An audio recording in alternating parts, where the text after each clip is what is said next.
Welcome to Tidbit Talkin.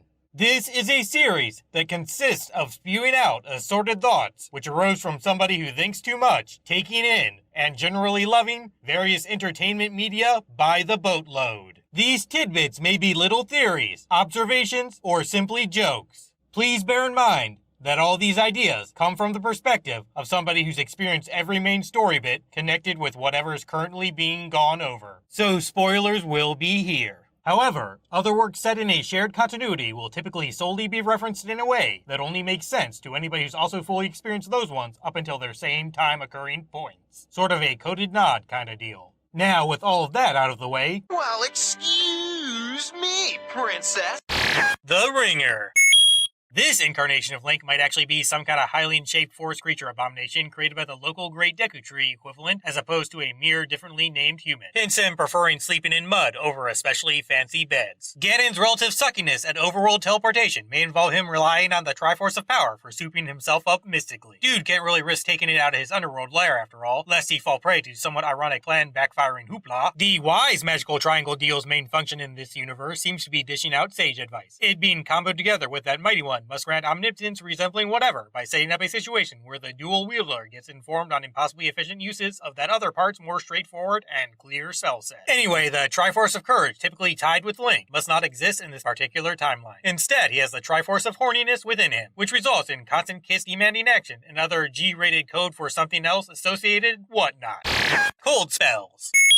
The castle doesn't employ any sort of regular cleaning staff because nobody wants to volunteer for such a job when Ganon attacks an average of once per week. Smarter than the average magical pyramid doesn't immediately inform one who holds both pieces how to best use its strength-sporting sibling, because calculating what people wanna and can do under such conditions takes a considerable amount of time. The White Knight. Hyrule's king is kinda dumb here because the Triforce of Wisdom used to give out much clearer advice, which rendered him all out of practice with all those self-sought solution-seeking shenanigans most folks gotta perform in life. It doesn't want to repeat this problem with the next generation though, hence that whole only riddle speak junk going on nowadays. Kiss and tell. An Octorok was chosen for guarding the recently captured Zelda, just in case Link was actually a competent underwater warrior in his new amphibious form. Sing for the unicorn. The King of Hyrule is okay with his supposed hero breaking into his daughter's room in such a horrible and creepy manner because a certain wise shape once told him those two must breed to ensure his nation reaches its best possible future. That sinking feeling. Hylia's Hornish hat holder was going to save the sinking castle by storing it in his magical pouch. The Triforce of Wisdom can float and rearrange junk because escaping when necessary is something smart folks do. Doppelganger.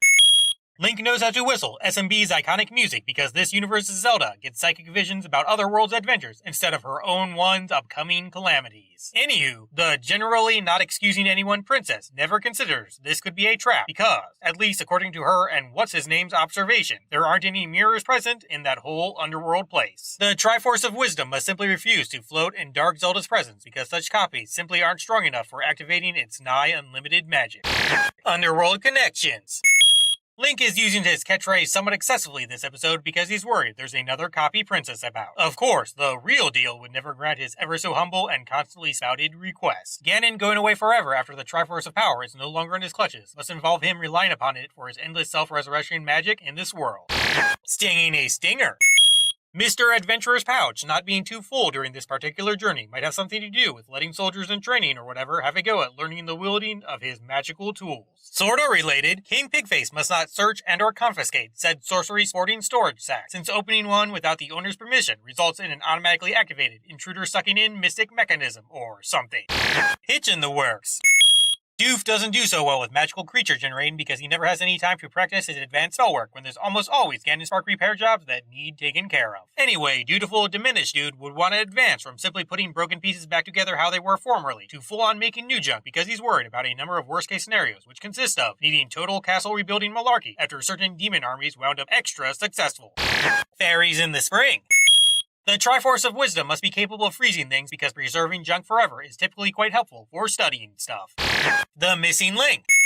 The blast resulting in an astral projection experiencing Link, rather than a kinda captured and thus unofficially dead one, isn't necessarily because all that ricocheting made it weaker. Rather, what might have happened is hitting bricks and other soulless whatnot first may have recalibrated said spell to deal with spirit-starved stuff, rendering it incapable of moving this excuse-free ghost away from his cherished affection target. Either that or Ganon's rod simply sucks because he didn't pair it with a spellbook or whatever.